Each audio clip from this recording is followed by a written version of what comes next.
voice of the crisis goes to how's business.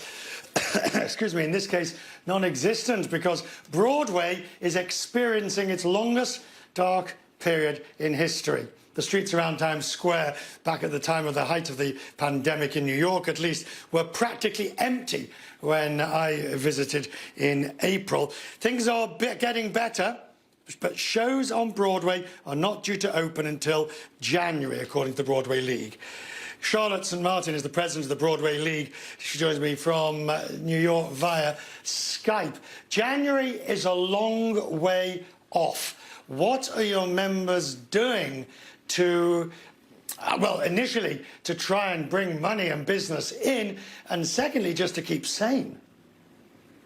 Well, certainly we have about 300 members on 40 task forces trying to bring Broadway back in various formats. Certainly the marketing, the labor and union task forces. We have governmental task forces attempting to get governmental relief and governmental stimulus to get Broadway back, because until we're back, New York's not really back completely. We're responsible for 97,000 jobs in this city. So what do you think of all these, in the meantime, all these streaming, Extraction and Hamilton?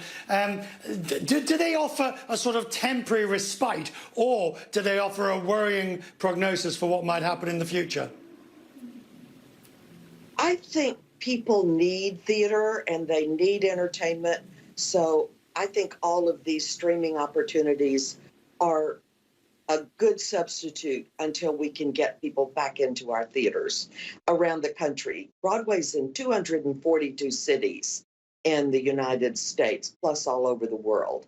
And we've never looked at streaming as something that would kill Broadway.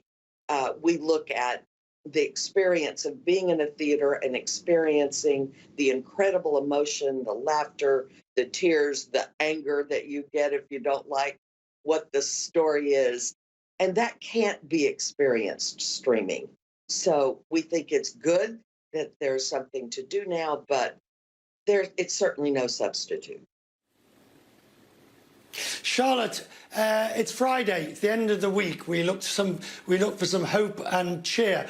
Please reassure me that Broadway will be back.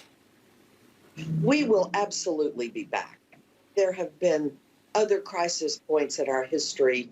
For example, after 9/11, we had no idea how long it would take to get back, and then how long it would take to build our audiences back. And it was a very short time. There's no question this is the longest shutdown.